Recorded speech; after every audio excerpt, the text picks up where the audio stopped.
Kau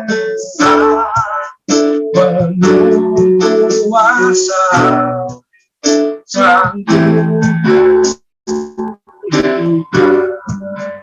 keadaanku dalam tangan-Mu. Hidup akan goyah selama. Ajaib Kau Tuhan, penuh kuasa, sanggup pulihkan keadaanku dalam tangan-Mu. Seluruh hidupku tak akan goyah selama, tak akan goyah selama, tak akan goyah selamanya.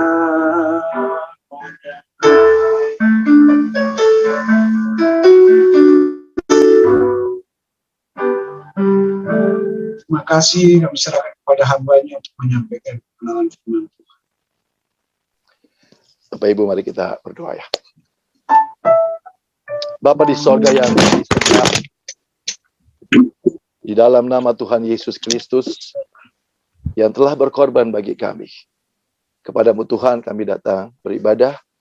Turunlah kiranya atas kami semua ya Tuhan, kasih karunia dan damai sejahtera-Mu mengurapi, menguduskan, menyucikan, mengampuni segala dosa kami, memberkati ibadah kami, dan siapkan hati kami untuk mendengarkan firman-Mu. Dalam nama Tuhan Yesus Kristus kami berdoa. Amin. Baik, Bapak Ibu teman-teman yang dikasihi Tuhan, salam sejahtera untuk kita semua. Beberapa waktu terakhir ini ya, khususnya dalam masa-masa pandemi ini, saya banyak sekali bicara tentang bagaimana hidup kita sebagai umat Kristen. Dan saya punya acara setiap hari Selasa, setiap Senin di Radio Pelita Kasih. Saya beri tema judulnya Kita Warga Kerajaan Sorga. Dan memang tema-tema yang selalu saya sampaikan tentang bagaimana kita hidup sebagai warga Kerajaan Sorga.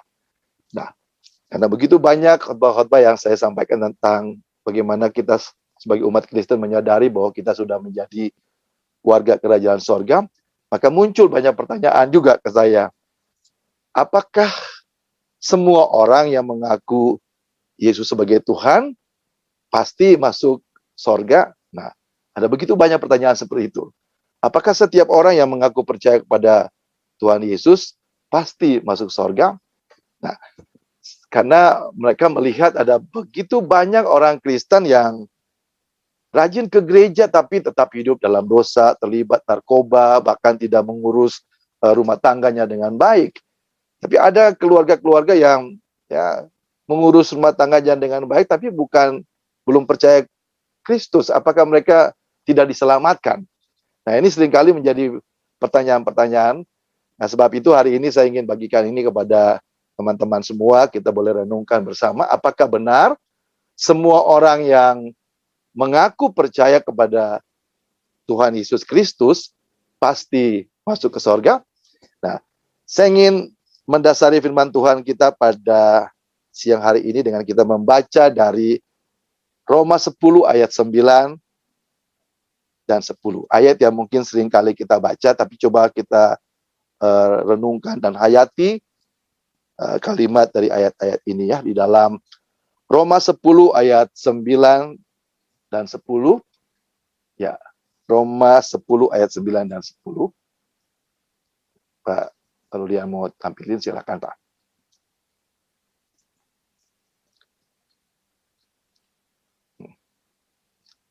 Roma 10 ayat 9 dan 10. Oke.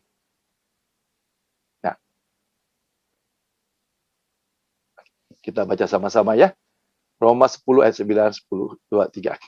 Sebab jika kamu mengaku dengan mulut bahwa Yesus adalah Tuhan dan percaya dalam hati bahwa Allah telah membangkitkan dia dari antara orang mati, maka kamu akan diselamatkan. Karena dengan hati orang percaya dan dibenarkan, dan dengan mulut orang mengaku dan diselamatkan. Kita tahu bahwa kitab Roma ini adalah, kalau para teolog berkata bahwa ini risalah teologianya Rasul Paulus. Dan dia seringkali berulang-ulang diungkapkan bahwa manusia itu diselamatkan dari hukuman dosa, diselamatkan dari hukuman kutukan, itu karena percaya kepada Tuhan Yesus. Jadi keselamatan itu adalah anugerah Tuhan, bukan karena perbuatan baik kita. Jadi di dalam ayat ini tentu saja Paulus ingin menekankan bahwa setiap orang yang percaya dalam hati dan mengaku dengan mulut bahwa Yesus Tuhan akan diselamatkan masuk ke surga. Nah, pertanyaannya, apakah setiap orang yang mengaku percaya Yesus adalah Tuhan pasti akan masuk ke surga? Nah, Bapak Ibu Saudara, di dalam perenungan kita hari ini saya ingin membagi ada 3 kategori orang yang mengaku percaya kepada Tuhan Yesus. Ya, saya tidak tahu Bapak Ibu masuk yang mana, dan saya yakin, saya percaya Bapak Ibu pasti masuk kategori yang sungguh-sungguh berkenan kepada Tuhan. Nah, dalam pelayanan saya selama 15 tahun terakhir ini, khususnya saya sudah mengembalakan jemaat menjadi pendeta memasuki 18 tahun, tetapi secara khusus 15 tahun terakhir ini saya banyak didatangi, boleh dibilang, melayani anak-anak jalanan kaum marginal di Jakarta. Dan saya menemukan di sini ada begitu banyak orang-orang yang datang ke gereja ngaku-ngaku percaya sebagai Kristen. Tetapi ketika saya ke lapangan dan saya melihat, ternyata tidak semua yang mengaku percaya itu sungguh-sungguh. Ya, banyak juga ya kembali lagi dalam hari-hari mereka tetap beribadah kepada agama dan kepercayaan mereka. Nah, di sini saya bisa melihat bahwa ada orang yang ngaku-ngaku percaya, pura-pura percaya. Jadi mereka ke gereja, ngaku menjadi Kristen, bahkan rela dibaptis. Dan saya dengar mereka bisa punya beberapa surat baptis kalau mereka pergi ke gereja yang lain. Tujuannya apa? Ya, tujuannya untuk mendapatkan bantuan dari gereja.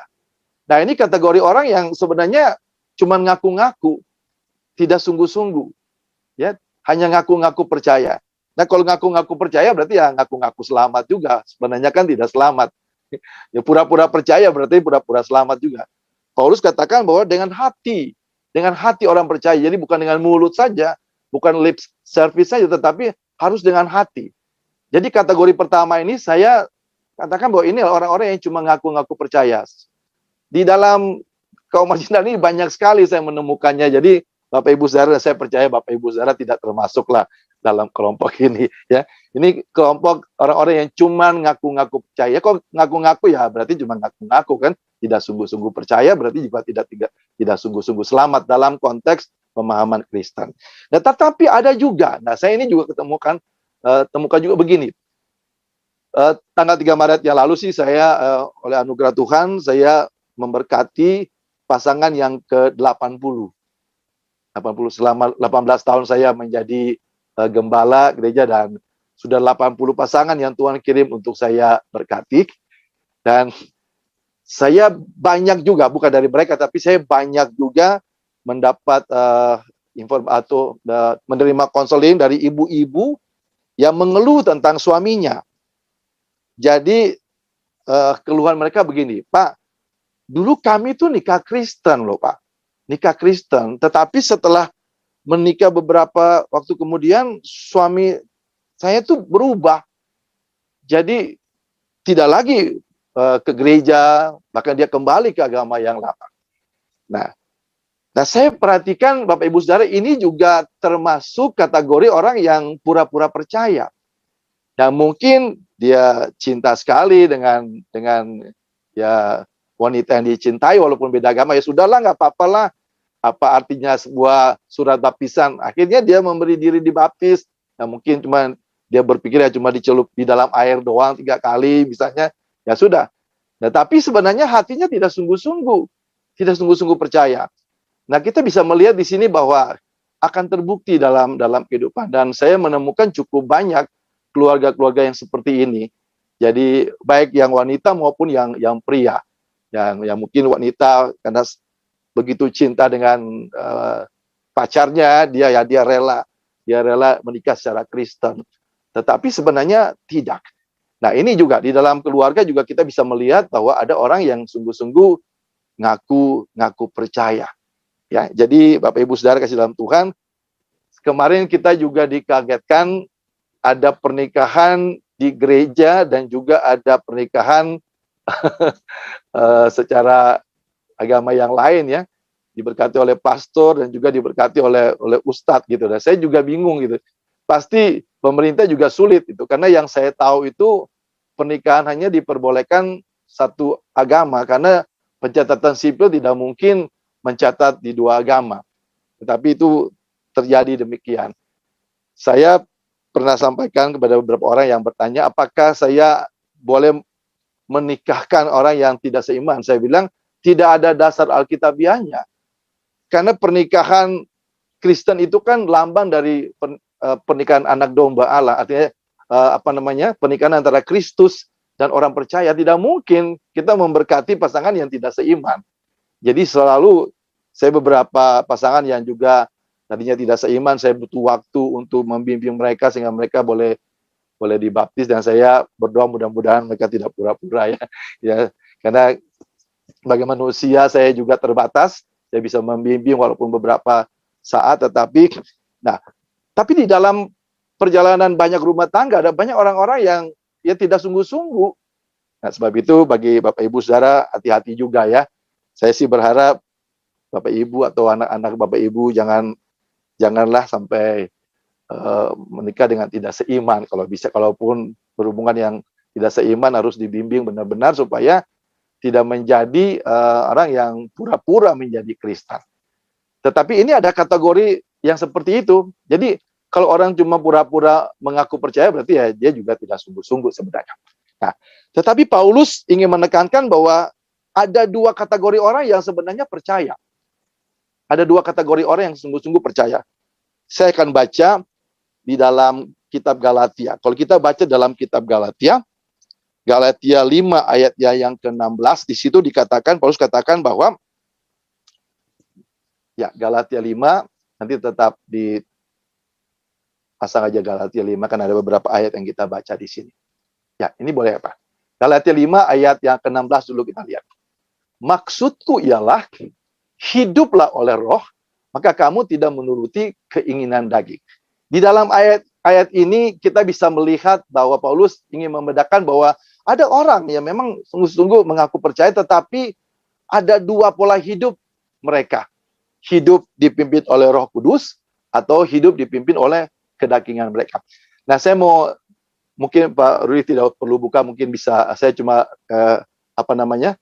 remind aja bahwa orang yang sungguh-sungguh percaya kepada Kristus itu bukan karena pilihan kita. Kita tahu apa yang Tuhan Yesus sampaikan di dalam Yohanes 15 ayat 16.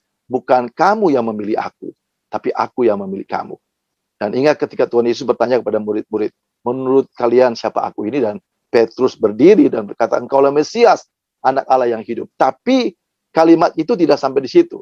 Apa yang dikatakan Yesus? Berbahagialah engkau Simon, karena bukan manusia menyatakan itu, tapi Bapa di sorga. Artinya apa?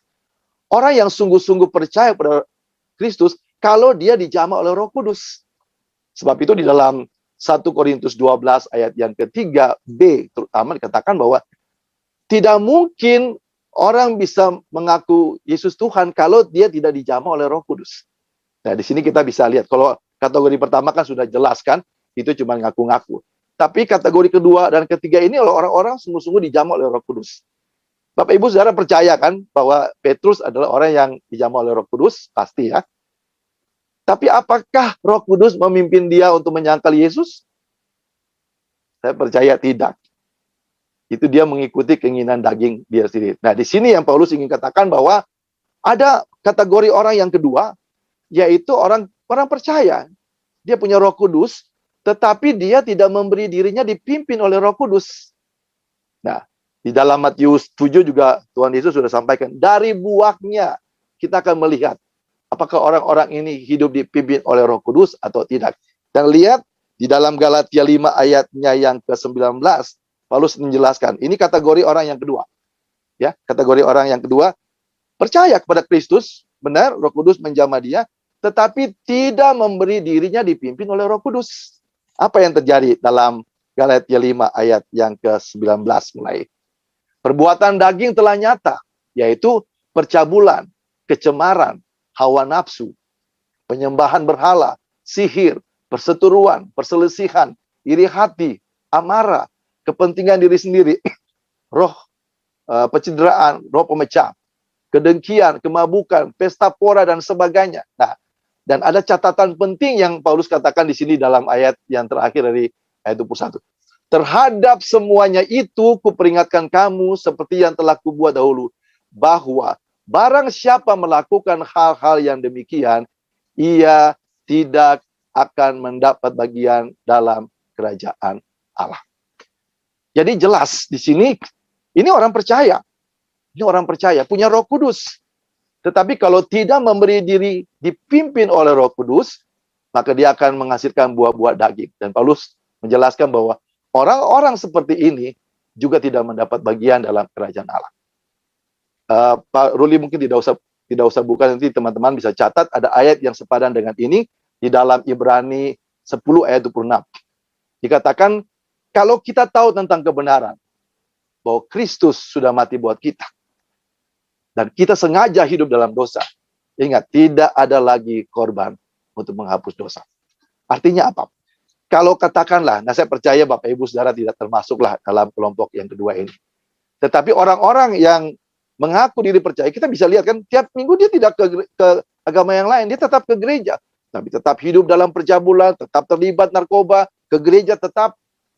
Bapak Ibu Saudara, saya punya pelayanan di penjara sebulan sekali. Dan di penjara itu, aduh, kasusnya macam-macam, perampokan, pembunuhan. Teman-teman tahu ada 2 nama yang mereka bisa nangis kalau mereka dengar nama itu. Yang pertama, nama Yesus. Itu kalau kita menyebutkan Tuhan Yesus mengasihi engkau, dia nangis. Padahal kasusnya perampokan, pembunuhan dia lakukan. Dia bilang, saya tahu Pak, saya tetap percaya Tuhan Yesus. Tapi lakukan itu seperti itu. Dan nama yang kedua, mama mereka. Itu 2 nama yang kalau kita sebutkan, ingat Tuhan Yesus, mereka nangis. Ingat mama, mereka juga nangis. Jadi mereka percaya, tapi dalam hidupnya mereka memberi diri dipimpin oleh Roh Kudus. Tidak memberi diri dipimpin oleh Roh Kudus, dan akhirnya buah-buah kedagingan. Dan Paulus mengingatkan orang-orang seperti ini tidak mendapat bagian dalam kerajaan surga. Tapi Bapak Ibu Saudara ingat, saya selalu sampaikan pada mereka, ingat pintu anugerah tetap terbuka. Kalau kita berada dalam kondisi seperti itu, berbaliklah, bertobatlah. Tuhan tetap akan mengampuni kita. Nah, di situ kita bisa melihat bahwa, karena apa Bapak Ibu Saudara? Walaupun mereka punya Roh Kudus, mereka berbuat seperti itu, tetapi Roh Kudus hadir juga untuk menginsafkan mereka akan dosa. Ya kan? Yohanes 16 ayat 8. Jadi, kita jangan cepat menghakimi juga kalau ada orang-orang seperti itu di dalam komunitas kita. Kita berdoa. Dalam persekutuan, yang lain pernah ada teman yang tanya begini, Pak Pendeta gimana tuh kalau misalnya ada di dalam gereja, ada orang-orang seperti itu, apakah kita blok aja, jangan suruh mereka ke gereja? Saya bilang, Tuhan Yesus kan tahu bagaimana Thomas gak percaya kepadanya. Bagaimana Petrus juga bisa menyangkalnya. Bagaimana Yudasnya juga mungkin sering ambil uang kas. Tetapi perhatikan nggak, tidak pernah mereka disuruh pergi. Mereka tetap dilibatkan dalam pelayanan. Supaya apa? Supaya mereka tetap mendengarkan firman Tuhan. Jadi jangan kucilkan mereka. Tetap sampaikan firman Tuhan. Yang kita lihat akhirnya kan Thomas bisa percaya. Petrus juga tetap bisa bertobat. Sebenarnya Yudas juga menyesal. Cuma dia mengakhirinya yang kurang baik. Membunuh dirinya sendiri. Ya, jadi ini kategori yang kedua di mana ada orang-orang yang memang punya Roh Kudus, percaya kepada Tuhan Yesus, tapi tidak memberi diri dipimpin oleh Roh Kudus. Jadi teman-teman, kalau ada saudara kita atau siapapun yang seperti ini, doakanlah supaya dia bisa bertobat. Ya, kalau dia bertobat, kita percaya pintu anugerah tetap terbuka. Tapi kalau tidak, ya saya tidak tahu. Saya pernah ditanya orang gini, Pak Pendeta, kalau misalnya orang seperti ini apa masuk neraka? Saya bilang, dari mulut saya tidak akan pernah mengatakan orang masuk surga atau neraka. Saya cuma bisa jawab urusan mereka dengan Tuhan. Ya, bagi hamba Tuhan kita tidak punya hak untuk menghakimi orang. Karena setiap kita juga berdosa sejak dalam kandungan. Tapi kalau kita menemukan ada teman-teman kita, saudara-saudara kita seperti ini, tugas kita adalah tetap memberitakan kabar baik. Yang menyampaikan tentang kebenaran, biarlah Roh Kudus menjamah mereka dan mereka boleh kembali. Nah, yang berikut kategori yang ketiga adalah orang-orang yang percaya kepada Tuhan Yesus dan memberi dirinya dipimpin oleh Roh Kudus. Maka buah yang nampak dalam hidup mereka seperti di dalam ayatnya yang ke-22. Galatia 5 ayat yang ke-22 demikian. Ya, tetapi buah roh adalah kasih, sukacita, damai sejahtera, kesabaran, kemurahan, kebaikan, kesetiaan. Nah, kesetiaan juga termasuk kesetiaan untuk ikut ibadah, kesetiaan untuk bersekutu bersama-sama. Nah, saya percaya Bapak Ibu, kelembah lembutan, ya, penguasaan diri, dan tidak ada hukum yang menantang hal itu. Saya percaya bahwa orang-orang yang seperti ini percaya kepada Tuhan Yesus dan memberi hidupnya dipimpin oleh Roh Kudus. Perjalanan hidupnya pasti mulus ke sorga.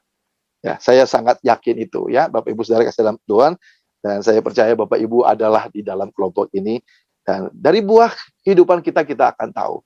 Ya, terkadang memang ada saja hal yang bisa membuat kita menjadi marah, tetapi kita tidak menjadi pemarah.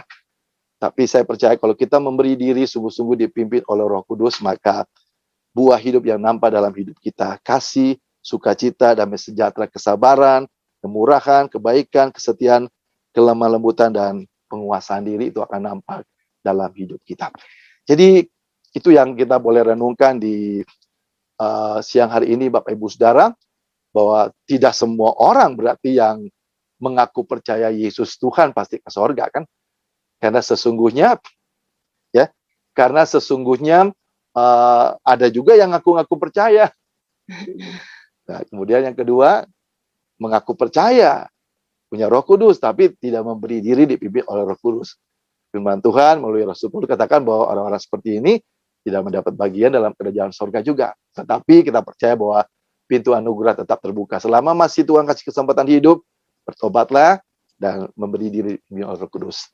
Kategori yang ketiga adalah orang yang sungguh-sungguh percaya kepada Tuhan Yesus dan sungguh-sungguh memberi diri dipimpin oleh Roh Kudus, sehingga kita sungguh-sungguh dapat mencerminkan kemuliaan Tuhan melalui kehidupan kita hari lepas hari. Puji Tuhan, Tuhan memberkati. Saya kira mungkin penyampaian saya sampai di sini dulu, karena nanti ada waktu untuk kita boleh tanya jawab. Silakan, ya. Tadi waktu dikasih cuma 10 menit, saya pikir saya break di sini aja supaya nanti teman-teman bisa tanya jawab mungkin lebih banyak. Ya, silakan begitu ya, Pak Ruli, untuk saya kesempatan teman-teman yang mau tanya jawab. Puji nama Tuhan atas lawatan firman Tuhan yang sudah dibagikan oleh hambanya Pak Pendeta Joseph. Terima kasih. Bapak Ibu Saudara sekalian, silakan diberikan waktu, masih cukup panjang. Di sini masih jam 12.39. Bila ada ingin menyampaikan sesuatu, silakan Mbak Yeni, Ibu Silvi, 1-2 kata mungkin untuk menanggapi firman Tuhan. Ya, silakan Ibu. Atau Pak David. Ya, silakan. Shalom. Shalom. Beberapa minggu yang lalu itu ada orang datang ke rumah saya. Jadi mungkin ini dari seperti Pak Pendeta bilang kaum marginal. Jadi dia ikutin, kami baru turun dari mobil, dia tanya, Bu mau tanya rumah pendeta di sini mana ya, di sekitar rumah saya situ. Terus saya bilang kenapa? Oh begini Bu, saya punya masalah dengan keluarga saya. Keluarga saya itu menentang saya karena saya mengikut Yesus, percaya Yesus. Oh bisa begitu. Terus jadi gimana? Ya dia masuk, saya ajak masuk ke rumah. Kemudian ya itu. Saya tanya apa ceritanya, dia kesaksian, dia mimpi katanya, melalui mimpi. Iya, Jadi iya. dia mimpi katanya ada Tuhan. Nah, kebetulan di rumah saya ada gambar Yesus. Saya ketemu dengan beliau, kata dia, tunjuk ke foto itu. Oh, Tuhan Yesus. Iya, Bapak ini, katanya. Bapak ini bilang, katanya, saya orang yang dipilih, katanya. Oh, oke, oke. Terus gimana ceritanya? Nah, itu saya ini, Bu, katanya, dapat Alkitab. Dari mana kamu dapat? Dia nemu, katanya, di taman. Akhirnya, coba kamu baca satu ayat. Nah, ini saya harus memberitakan ini, tapi keluarga saya marah. Saya rekam itu videonya, saya rekam, kemudian dia cerita, dia ketemu sama pendeta kami, katanya udah pernah, oh kalau mau cari pendeta, kami punya pendeta di sini, saya bilang, oh saya udah pernah ketemu, loh kenapa kamu nggak ikut langsung beribadah di gereja saya? Nah, jadi benar juga sih kata Pak Pendeta tadi. Jadi akhirnya saya konfirmasi dengan ibu pendeta saya, bilang, Bu, ini kesaksian begini, katanya udah pernah ketemu ibu. Bilang, iya betul Bu, sudah pernah ketemu kami, tapi dia memang tidak mau datang. Terus kenapa ya Bu ya? Coba ini kesaksiannya benar nggak begini sama Ibu? Ternyata kesaksiannya lain. jadi benar juga sih kata Pak Pendeta, itu kaum marginal yang percaya, bilang percaya, tapi ada tujuannya yang dapat bantuan gitu dari gereja. Nah ini yang kayak gini, kita kalau menemui orang-orang seperti ini, nah kita juga harus berhikmat, tetapi mungkin benar juga kalau Tuhan mengirimkan dia kepada kita, jadi pikiran kita nggak boleh negatif dulu, nggak apa-apa, biar aja dia bersaksi. Betul ya Pak Pendeta ya, dan kita tunjukin bahwa kita orang Kristen tuh begini, mau dia mau tujuannya mau cari duit kek, hanya untuk bantuan kek, yang penting kita doain gitu. Kalau saya untuk orang-orang yang mungkin seperti itu, kita nggak harus maksa, tapi kita pengen tahu aja hatinya seperti apa. Barangkali itu jadi apa namanya, jadi kesaksian hidup dia juga nanti ketemu sendiri dengan Tuhan Yesus beneran gitu loh ceritanya. Jadi dari kita aja kita mendoakan. Begitu Pak Pendeta, pengalamannya sama nggak kira-kira sama kaum marginal yang seperti ini? Ya, saya banyak sekali alami seperti ini. Cuma mungkin saya sedikit, ini Ibu tadi katakan bahwa dia mengatakan apa namanya, mimpi ketemu Tuhan Yesus wajah seperti itu. Ingat bahwa Yohanes sendiri di Pulau Patmos, waktu pada Yohanes itu kan murid, boleh dibilang murid kesayangan Tuhan Yesus. Waktu ketemu Tuhan Yesus bahkan dia nggak kenal wajahnya, ya kan? Jadi saya sebenarnya juga menghindari supaya jangan kita terfokus pada gambar. Itu kan gambar-gambar yang ada itu kan inspirasi dari pelukis. Ya, tidak ada seorang pun yang tahu wajah Yesus. Bahkan di gereja-gereja tertentu dihindari ada gambar. Akhirnya orang bisa mengatakan itu kita tidak tahu kan. Saya seringkali ditanya wajah Yesus seperti apa. Saya suka ambil cermin, terus sebenarnya lihat wajahnya. Nah, wajah Yesus seperti kita. Karena Tuhan kan menciptakan kita semua serupa, segambar dengan Tuhan. Jadi jangan terpaku pada gambar seperti itu gitu. Bahkan di dalam literatur yang lain dikatakan ya ada yang mengatakan gambar wajah Yesus bahkan tidak menarik gitu ya. Tapi ya, saya mau sampaikan bahwa hati-hati dengan seperti itu. Bahkan iblis pun bisa menyamar seperti malaikat terang. Jadi jangan sampai juga kita terpaku dengan gambar-gambar seperti itu karena sebenarnya tidak ada gambar yang sebenarnya. Rasul Paulus Yohanes sendiri tidak pernah lihat kalau kita baca kitab Wahyu kan wajahnya tidak dikenal, bahkan wajah penuh kemuliaan. Jadi jangan sampai salah satu ya penipuan bisa seperti itu sih Bu. Ya jadi tetap berhikmat. Kalau sih saya saran kalau seperti itu ya Ibu injilin aja langsung. Karena saya juga banyak ketemu dengan yang pura-pura akhirnya jadi benar. Jadi benar. Artinya kan semua orang kan punya kesempatan untuk bisa berubah kan. Artinya jangan sampai kita juga menganggap wah ini juga penipu kan. Dia ngaku-ngaku tapi bisa juga jadi ngaku sungguh-sungguh kan ya. Ya, tapi memang tetap hati-hati. Terima kasih Bu Yeni. Ya, Tuhan berkati. Ya. Terima kasih, sangat luar biasa. Ini keberanian Ibu Yeni untuk berbicara. Mungkin ada lagi Ibu atau Bapak atau Mbak Angel? Silakan, masih ada waktu. Ya, kalau saya menanggapi firman Tuhan hari ini sangat luar biasa bahwa kita memang diminta Tuhan untuk kita percaya dan mengaku dengan mulut, tapi juga kita berbuat sesuai dengan kehendak Tuhan. Begitu ya. Jadi Roh Kudus memimpin kita hidup dalam kebenaran yang akan Roh Kudus mengingatkan kita ya. Jadi kita harus menjaga hati kita, menjaga diri kita juga. Ya, bahkan kalau dari Ibu Yeni sampaikan tadi, kalau ada firman Tuhan katakan kita tidak perlu menunggu waktu baik atau waktu buruk untuk memberitakan firman. Beritakanlah sekarang juga gitu ya. Jadi kita kan tidak tahu waktunya Tuhan kapan. Siapa tahu waktu Tuhan untuk kita selesai hari ini ya selesai hari ini, tapi kita belum mengerjakan pekerjaan Tuhan. Ya begitu Pak Pendeta Amin, ya. amin. Jadi Ya, kita amin, harus amin, Pak kerjakan Ruli. itu semua sesuai dengan kehendak Tuhan. Bahwa apa yang Tuhan inginkan bagi kita adalah kita hidup serupa dan segambar menurut rupa Allah, begitu kan, ya Pak Pendeta ya? Ya. Amin, Ini amin, yang dari amin. saya yang dikasih kebenaran oleh Roh Kudus untuk berbicara ya, menyampaikan isi hati dan juga ya pikiran-pikiran kita supaya ya mungkin yang belum benar diluruskan kembali. Di sini ada hamba Tuhan Pak Pendeta Joseph ya. Kalau saya boleh berpesan di sini satu hal lagi mengenai kita juga diberikan macam-macam karunia ya, dan juga kita diberikan juga dari kelimanya adalah buah-buah roh ya. Jadi di antara buah-buah roh itu mungkin satunya yang paling dasar adalah kalau kita ini paling dasar sekali ya, kan gampang berbuat marah ya.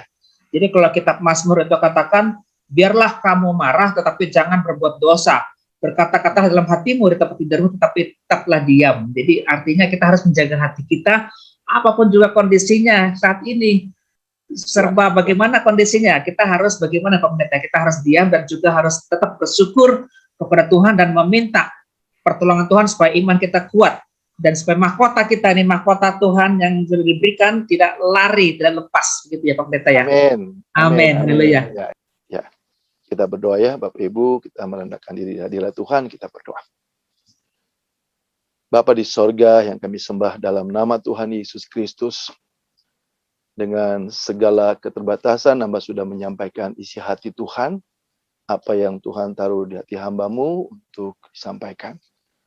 Biarlah kami menjadi pribadi yang sungguh-sungguh percaya kepada Tuhan dan mau mempersembahkan seluruh hidup kami dipimpin oleh Roh Kudus, supaya hidup kami senantiasa mencerminkan kemuliaan Tuhan. Tuhan mengenal hati kami, Tuhan selidiki hati kami. Saya mohon ampun akan segala dosa dan salah kami bila ada hal yang tidak berkenan dalam hidup kami. Bila Tuhan pimpin, tuntun supaya hidup kami semakin berkenan kepada Tuhan. Kesempatan hidup adalah kesempatan terus kami memperbarui hidup kami dalam tuntunan Roh Kudus. Meteraikan kebenaran firman-Mu dalam hati setiap kami Tuhan dan mampukan kami untuk melakukannya dalam kehidupan kami setiap hari. Di siang hari ini kami satukan hati kami berdoa bagi bangsa dan negara ini Tuhan. Kami ada di tengah-tengah bangsa ini, Tuhan yang menetapkan. Untuk kami bawa bangsa ini dalam tangan Tuhan. Urapi pemimpin bangsa ini untuk memiliki hati yang takut akan Tuhan. Dari Presiden mau seluruh pemerintah di daerah-daerah Tuhan urapi, supaya mereka memiliki hati yang takut akan Tuhan. Pakai anak-anak-Mu yang Tuhan tempatkan dalam pemerintahan supaya mereka boleh menjadi terang dan garam, mencerminkan kasih Tuhan, mencerminkan karakter Kristus dalam pemerintahan yang ada. Tuhan, kami juga berdoa untuk gereja-gereja Tuhan agar meresponi doa dan perintah Tuhan Yesus untuk bersatu, saling mengasihi supaya dunia melihat, dunia belajar bagaimana kehidupan yang rukun sebagai umat manusia. Tuhan juga jamah setiap hamba Tuhan untuk tidak saling menyerang, tapi saling melengkapi, saling menguatkan satu dengan yang lain.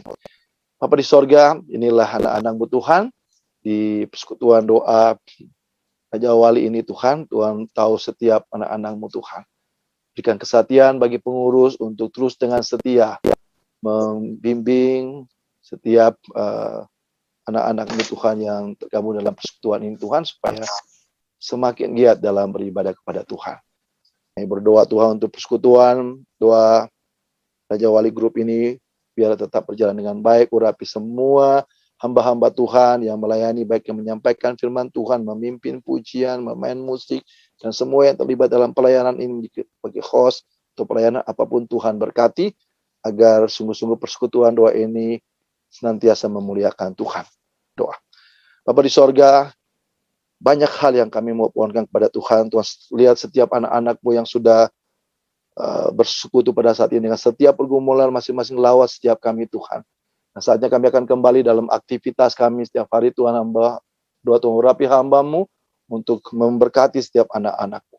Tuhan urapi, memberkati Angel, Pak Ruli, Pak David, Korintus, Bu Eko, Bu Erika, Tumelaka, Bu Angelina, Risa, juga Pak Parlin Nebaho, Bu Libita Arifani, Bu Lydia Chen, Pak Martin Imbiri, Bu Sylvia Enoch, Bu Tutiana, Pak Wahyu Barata, dan Raja Wali di Adi Mandika Winarni, Ibu Winarni Alwi, juga Ibu Yeni Onset, Ibu Yuanita Manafe.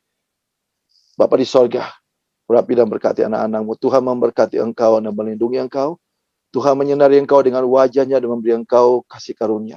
Tuhan menghadapkan wajahnya kepadamu dan memberikan kepadamu sukacita, damai, sejahtera, dan berkat. Di dalam nama Tuhan Yesus, terimalah berkat ini sama-sama kita katakan. Amin. Bapa, terima kasih. Bapa, terima kasih.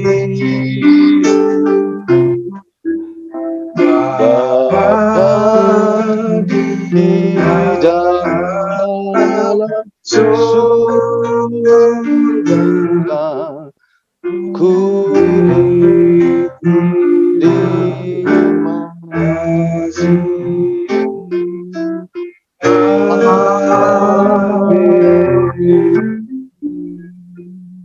Ibadah telah selesai. Terima kasih kepada kita semua. Pak Angel, ada mau foto dulu?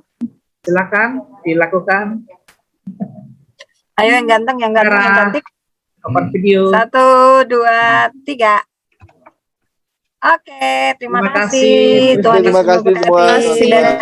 Pendeta. Pendeta, terima kasih Pak. Salam sehat buat semua, Pak David, Pak Parlin, Wanita, Pak Eko, Bu Erika, Bu Lydia, Ibu Sylvie.